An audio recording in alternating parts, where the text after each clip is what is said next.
ஹாப்பியாக தான் இருந்துச்சு. ஏன்னா நிறைய அனுபவிச்சாச்சு, நிறைய துரோகம் எக்ஸ்பீரியன்ஸ் பண்ணியாச்சு. ஸோ எனக்கான ஒரு நியாயம் தான் இது அப்படின்னு தான் தோணுச்சு. அவங்களுக்காக நான் குரல் கொடுத்துருப்பேனா இல்லையான்னு கேட்டேன். கண்டிப்பாக கொடுத்துருப்பேன்.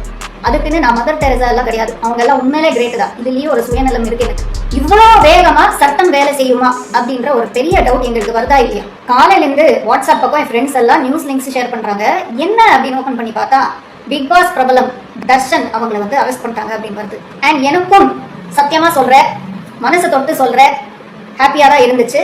ஏன்னா நிறைய அனுபவிச்சாச்சு, நிறைய துரோகம் எக்ஸ்பீரியன்ஸ் பண்ணியாச்சு. ஸோ எனக்கான ஒரு நியாயம் தான் இது அப்படின்னு தான் தோணுச்சு ஒரு செகண்டுக்கு. ஏன்னா நானும் ஒரு சாதாரண பொண்ணு தான், எமோஷன்ஸ் எல்லாம் எனக்கும் இருக்கு. ஆனால் எனக்கு சில வேல்யூஸும் இருக்கு. இன்னொருத்தருக்கு நடக்கிற அநியாயத்துல என்னோட நியாயத்தை நான் தேட முடியாது. நான் எனக்கே ஒரு கேள்விதான் கேட்டுக்கிட்டேன், தர்ஷன் இடத்தில் வேற யாராவது இருந்திருந்தால் அவங்களுக்காக நான் குரல் கொடுத்துருப்பேனா இல்லையான்னு கேட்டேன். கண்டிப்பா கொடுத்துருப்பேன். அதுக்குன்னு நான் மதர் தெரசா எல்லாம் கிடையாது. அவங்க எல்லாம் உண்மையிலே கிரேட் தான். இதுலயும் ஒரு சுயநலம் இருக்கு எனக்கு. என் மனசாட்சிக்கு எதிர்த்தா நான் ஒரு விஷயம் பண்ணேன்னா நைட் எனக்கு தூக்கம் வராது.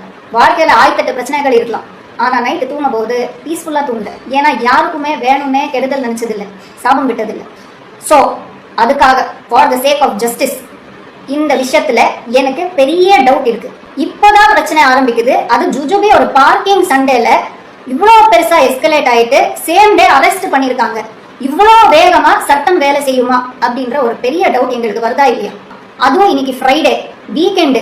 இன்ஃபேக்ட் விசாரணை நடக்கணும்னா மண்டே தான் ஆரம்பிக்கும். அதுக்கப்புறம் தான் அரெஸ்ட் பண்ணுமா இல்லையான்றது முடிவு பண்ணுவாங்க. அதுக்குள்ளே அரெஸ்ட் பண்ணி வச்சிருக்காங்க அப்படின்னா, அண்ட் ஆப்போசிட் பார்ட்டி வந்து ஹைகோர்ட் ஜட்ஜோட பையன், அவங்க சொல்றது தான் உண்மை அப்படின்னா ஹாஸ்பிட்டல்ல இருந்து அவங்க பேட்டி கொடுக்குறப்போ இந்த சிசிடிவி ஃபுட்டேஜ் வெளிவிட்டுருக்கலாமே. எஃப்ஐஆரே ஃபைல் பண்ணிருக்காங்க அப்படின்னா இந்த ப்ரூஃப் ரிலீஸ் பண்றதுல ஒன்றும் பிரச்சனை இருக்காது. அது ஏன் இன்னமும் பண்ணாம இருக்காங்க? ஸோ இந்த பிரச்சனைக்கு பின்னால இருக்கிற உண்மை கண்டிப்பாக வெளிவரணும்.